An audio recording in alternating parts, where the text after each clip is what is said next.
2024 లేదా 25లో డిగ్రీ లేదా బీటెక్ చదివారా? సాఫ్ట్‌వేర్ జాబ్ కోసం ఎదురు చూస్తున్నారా? అయితే కోడ్ జ్ఞాన్ 100 డేస్ కోర్సులో చేరండి. జాబ్ సాధించండి.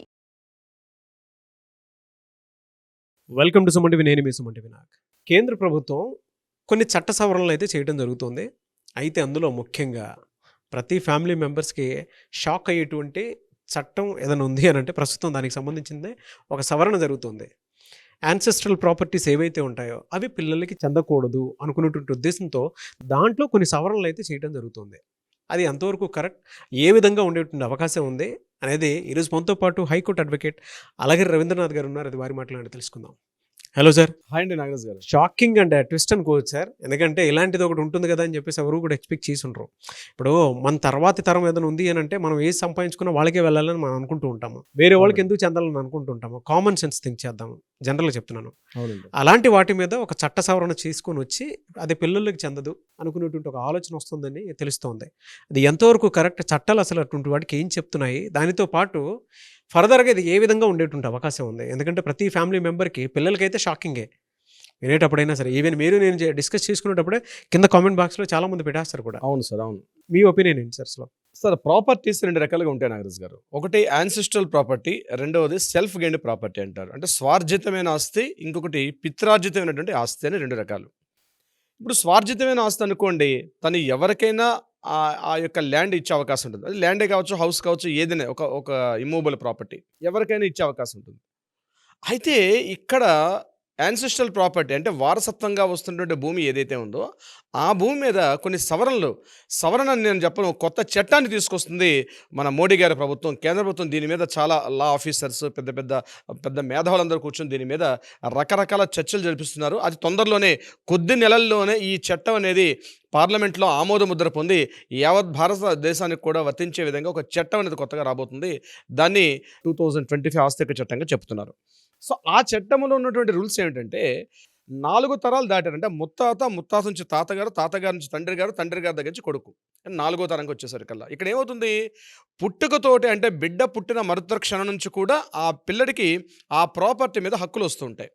ఇటీవల కాలంలో చాలా వేల రూపాయలకి పెరిగిపోయి కోట్ల రూపాయలకి వెళ్ళిపోయిన ల్యాండ్ యొక్క వాల్యూస్, మనిషి వాల్యూ కన్నా చెప్పాలంటే మనిషి వాల్యూ కన్నా ల్యాండ్ వాల్యూ బాగా పెరిగిపోయిన సందర్భాల్లో మానవతా విలువలు, కనీస బంధాలు, అనుబంధాలు, రిలేషన్స్ అన్నీ కూడా డబ్బు చుట్టూ, ల్యాండ్ చుట్టూ మాత్రం బంగారం చుట్టూ తిరుగుతూ ఉంటాయి.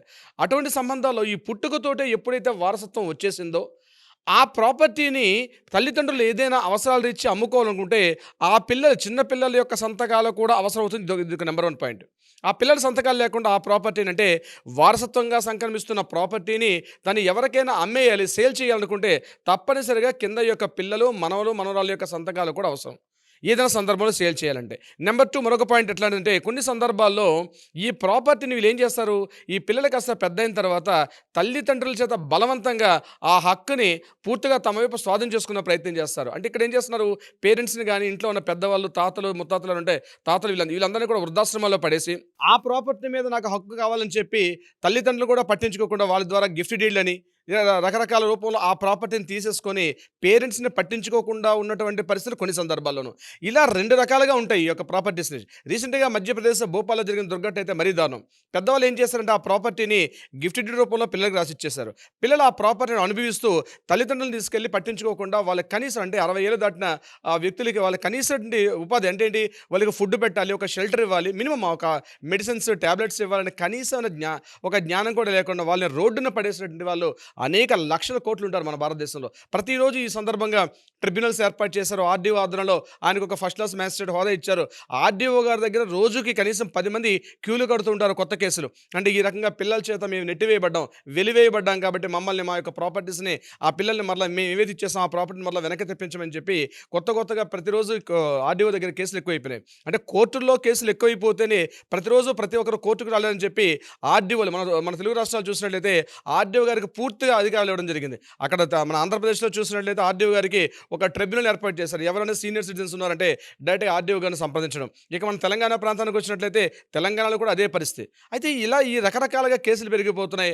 ఆ పూర్వీకుల నుంచి వస్తున్న ఆస్తిని అనుభవిస్తున్నారు తప్పించి పెద్దల మాత్రం పట్టించుకోకుండా రోడ్డున పడేసిన సంఘటనలు కోకొల్లలుగా జరిగిపోతున్నాయి. సో దీనికి ఇలా కాదు, దీనికి ఒక ప్రత్యేకమైన చట్టం ఏర్పాటు చేయాలని చెప్పి కేంద్ర ప్రభుత్వం పూర్తి ఒక విధి విధాన రూపకల్పనతో పిల్లల యొక్క బాధ్యత ఏంటంటే వృద్ధుల యొక్క పోషణ భారం, అదేవిధంగా వాళ్ళ మంచి చెడులు ఏదైనా వాళ్ళని చూసే అవకాశం, ఒకవేళ ఏదైనా సందర్భాల్లో పిల్లలకి మాత్రం ఏదైనా ప్రాపర్టీ ఇచ్చినా ఎట్ ఎనీ టైం మరలా ప్రాపర్టీని వెనక్కి తీసుకునే హక్కు తల్లిదండ్రులను కల్పిస్తూ, అదేవిధంగా ఆ ప్రాపర్టీస్ అంటే అది కొంతమంది పెద్దవాళ్ళు ఏం చేస్తారంటే ఈ పిల్లల యొక్క సంతకాలు లేకుండా ప్రాపర్టీస్ అమ్మే సందర్భాల్లో కూడా మ్యాండేటరీ చేశారు. పిల్లల యొక్క సంతకాలు ముఖ్యంగా యాన్సెస్ట్రల్ ప్రాపర్టీని అమ్మేటప్పుడు అక్కడ ఒక బాక్సులు పెట్టి ఖచ్చితంగా ఒక ఆప్షన్ పెట్టి ఖచ్చితంగా ఎంతమంది ప్రాపర్టీస్ ఉన్నారో, for example legal heir certificate కావాలి, ఫ్యామిలీ మెంబర్ సర్టిఫికేట్ కావాలి, ఈ సర్టిఫికేట్స్ని ప్రొడ్యూస్ చేస్తే తప్ప అక్కడ ఆ ప్రాపర్టీ పిల్లలకి వారసులు ఎవరు వెళ్తున్నారో వాళ్ళందరూ సంతకాలు పెడితే కానీ డాక్యుమెంట్ సంతకాలు ఆ డాక్యుమెంట్కి వ్యాలిడిటీ లేకుండా ఇలా ఒక పటిష్టమైనటువంటి ఒక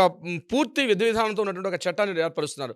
దీని మీద చాలా వరకు ప్రతి కోర్టులో కూడా దీని మీద డాక్యుమెంట్స్ వెళ్ళాయి. అంటే దాని కరెక్షన్స్ కానీ కొత్త ఐడియాలజీ కూడా ఇమ్మని చెప్పి రావడం కూడా జరిగింది. 2 years నుంచి దీనికి సంబంధించి రకరకాల సమీకరణాలు, చేర్పులు, మార్పులు అనేకం జరుగుతూ ఉన్నాయి. అయితే కొన్ని సందర్భాల్లో అవి ఇంకా ఫైనల్గా ఇప్పుడు చట్టం రూపకల్పన చేసినప్పుడు ఒకసారి పార్లమెంట్లో బిల్లు ఆమోదం అయిన తర్వాత అది ఎప్పుడైతే రాష్ట్రపతి గారి ఆమోద ముద్ర పొందుతుందో అది చట్టంగా రూపొందుతుంది. సో ఇదంతా టైం అని మేము అనుకుంటున్నాం. అంటే కొద్ది నెలల్లోనే ఈ చట్టం దేశవ్యాప్తంగా వీలైతే నెక్స్ట్ ఇయర్ April 1 నుంచి కూడా ఈ చట్టం అమల్లోకి వచ్చే అవకాశం ఉంటుంది. అట్లా చట్టం అమల్లోకి వస్తే డెఫినెట్గా దేశవ్యాప్తంగా ఉన్నటువంటి వృద్ధుల సంరక్షణ, వాళ్ళ ఆరోగ్యం, వాళ్ళ యొక్క బాధ్యత, వాళ్ళ యొక్క పింఛను, వాళ్ళ యొక్క పూర్తి బాగోగులు, అంటే పిల్లల యొక్క బాధ్యత, వాళ్ళు కేవలం మనకి ఒక దేహాన్ని ఇవ్వడమే కాకుండా మన ఆస్తులు కూడా ఇచ్చి వాళ్ళని పెంచినప్పుడు వాళ్ళని నిర్దాక్షిణ్యంగా రోడ్డు మీద పడేయకుండా వాళ్ళని రక్షించుకునే విధంగా, అదేవిధంగా ఈ వారసత్వపు ఆస్తులకు సంబంధించి ఎటువంటి గొడవలు లేకుండా ఒక ట్రాన్స్పరెన్సీ ఉండాలి ప్రాపర్టీస్లో. ఇప్పటికే ఆధార్ కార్డు లింక్ పెట్టి చాలా వరకు ప్రాపర్టీస్ని ఒక స్ట్రీమ్ లైన్ తీసుకొచ్చారు. అయితే ఓవర్ నైట్ ఏది కూడా జరగదు కాబట్టి కొద్ది సంవత్సరాల్లో ప్రయోగాత్మకంగా ఇప్పుడు పంజాబ్, హర్యానా, రాజస్థాన్ ఈ ప్రాంతాల్లో కొన్ని చోట్ల జరుగుతూ ఉన్నాయి. సో తొందరలోనే దేశవ్యాప్తంగా అన్ని రాష్ట్రాల్లో కూడా ఇంప్లిమెంట్ చేస్తే తప్పనిసరిగా ఈ ప్రాపర్టీ విషయాల్లో, ఆస్తి గొడవలు, ఆస్తి తగాదాల విషయంలో యాన్సెస్ట్రల్ ప్రాపర్టీ సంబంధించి పూర్తిగా ఒక సిస్టమ్ కానీ ఫామ్ అయినట్టయితే ఈ స్థిరాస్తి విలువలకు సంబంధించి, స్థిరాస్తి గొడవలకు సంబంధించి గొడవలు లేకుండా ఒక ట్రాన్స్పరెంట్ ఉండే అవకాశం ఉంటుంది నాగరాజ్ గారు. బట్ ఇది ఏ విధంగా ఆమోదయోగ్యంగా ఉంటుందో అనేది మాత్రం వేచి చూడాలి. Anyways thank you so much Alagar Rabindranath garu. Thank you so much Nagaraj garu. సుమన్ టీవీలో మీ పర్సనల్ అండ్ బిజినెస్ ప్రమోషన్స్ కోసం కింది నెంబర్కి కాంటాక్ట్ చేయండి.